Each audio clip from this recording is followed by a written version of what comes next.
Hello, everyone. Welcome to my part one of my 2026 reading journal. This year I'm going to be using another Archer and Olive, which is, first off, I am obsessed with this journal. I am loving the foiled edges. This came out of their subscription box from the fall when it was like their sky themed one. And I look at this journal. I'm so obsessed with it. It is so pretty. There's stars everywhere. It's so shiny. I'm loving the paper this year. So, man, I'm just so excited to kind of dive into this again. And you all get to come with me. So, it's been a hot minute since I've posted to my channel. 2026 is already upon us, which is so crazy. How's it already the next year? I feel like we just started 2025. But yeah, I've gotten a lot of requests on what do I do for my journals and the setup. So this is the first year I'm really making sure I record all the pages. So I watched a lot of videos and looked at a lot of journals to see, what do I want to do? Do I want to change things up? And at the end of the day, I just need to stay what's true to me, what works well for me. And I like having a lot of the like challenges and reviews at the front. I've been trying to practice like calligraphy, and we'll see what the 2027 journal holds. But for this year, we are sticking to the basics, which is what I like and what has been tried and true for me. So right at the start, we're doing the first couple pages. The first one is always like my TBR. So I look at all the books that are coming out that have been announced for 2026. Now this list always grows because more books get announced as the year goes on. So I always kind of start out with, these are the ones I know are coming next year and the ones that I'm really excited to read. I always lay this out, and then I have these little stickers that I'll put, like red for if I decided like not to read it, or green if I did read it. Usually I do manage to read all of them. There's only one in the past that I started to read and it was just not my cup of tea and I DNF'd it, which, be proud of me. I do not DNF often and I've been getting much better about doing that. So as you saw on the other pages, I also had the 26 in 26. I make it my goal to make sure that I'm reading diversely, reading books that are not by cis white authors, and then also making sure I'm reading books by indie authors, not just traditionally published. It is sometimes harder for me to make sure I am reading indie because I get sent so many books by publishers and I feel like such a magpie. I'm like, ooh, a new book. Ooh, a new book. And then I'll end up just reading that book instead of what's on my TBR. So I'm really hoping to be more intentional in 2026. We will see if I can accomplish that. But yeah, at the beginning, I'll have like my TBR, the 26 BIPOC books in 26.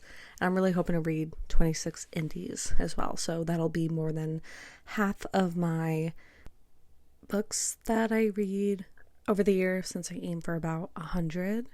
So half will be indie, half will be BIPOC, and there might be some overlap. There most likely will be, but just making sure I'm really intentional about my reading. So what I'm doing right now is I'm creating my chart where I will go in and like capture how many books I've read and then my memories for the year.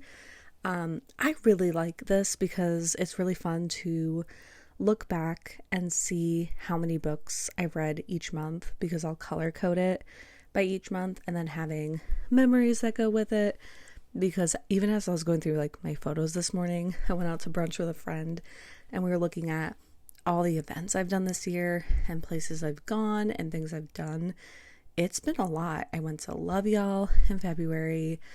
I had Book Harvest in October, and then the Heartland Book Festival, and then so many author visits in between and traveling to see authors. And next year I'm doing Love Y'all again and Book Harvest. I'm very excited. I'm most likely going to get to do Heartland as well, and I just love these events so much.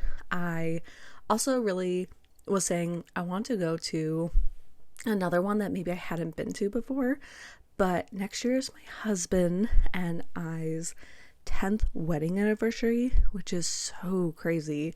And we are going to be doing a 2-week trip to Alaska. And I've been before, he hasn't.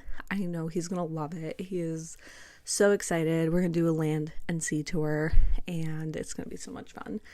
So having this like little memory originally I was just doing like book related memories, but I'll also add in some personal memories as well, just so I have like a cute little reminder of all the things I've gotten to do this year.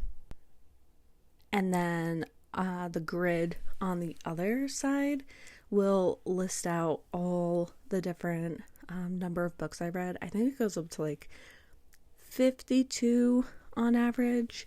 And I'm writing the numbers this time because I get really like writing fatigued, and so I'm going to write in the numbers kind of over the course of the next few days, just so I'm not trying to do all 150 numbers all at once. I've learned that about myself, so I'll have my memories, and I always like write in cursive over the capital letters. I don't know why, I just really like doing that. And then each year or each month it'll be a different color. So, and you really, really quickly saw my journal from last year. I was referencing it really quick just to see how many books I fit on that shelf, and then how many I want to be able to do. So in this section, I am going to be making 2 graphs for each day of the year.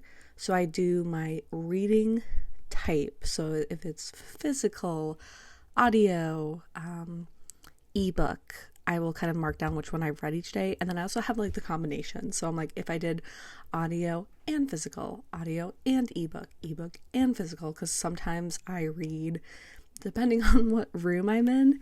So I have like a book in my living room. I have a book in the bedroom. I also have my Kindle in my bedroom. And then I obviously have my library, and then I have my art room, and that's where all my audiobooks live, is on my computer. So really, depending on the room I'm in, dictates which book I read, which is so crazy. Everyone kind of makes fun of me, but I love it. Like, if I'm in the living room, I have my living room book that I'm reading. If I'm in my bedroom, it's most likely my Kindle that I'm reading, and then the art room is usually like my audiobook. So I'll and then if I'm driving anywhere, I'll have my audiobooks as well. So kind of rotate things through. I used to, my very first journal, I tried to mark down how many pages I listened to, or how many pages I read, or I guess how much length I listened to, and it got so crazy because there were times where I'm like, I have no idea how long I've been listening to this book, or I'll read pages and totally forget. So I opted out of that to do the type of book instead, and I like that a lot better, a lot less mental. I can just look back and be like, okay, which book was I reading? I was reading this book on the audio, this book on the physical, so makes it better. I also like this because I originally wrote the month headers capitalized, and I was looking at it and I was like, I don't like it capitalized, so I wrote them lowercase. I'm so weird. I'm like all or nothing. It's either all capitalized, all lowercase. When I write my journals, like like I'm writing out the review, I don't capitalize anything. I write it all lowercase. I cannot explain why, but if I have to write a capitalized letter, I sometimes get annoyed. It's so bizarre. Weird creature of habit, but yeah. Anyway, so I cannot believe it's already almost 2026. I feel like 2025 just started, and one of my goals for 2025 was to do more on YouTube. And as you all can tell, I did a whopping none of that. And by the time this video is over, even though I sped it up, it's only been about 10 minutes on video, it's been almost an hour. And so I know myself and I knew it was time to call it. So I did, part one of my journal for 2026. I still have a lot more pages to go, but my hands were feeling it. So I've learned a lot about this year, and it's to stop when I need the break. So thank you for joining me for part one of my 26 reading journal, and excited for y'all to see the next.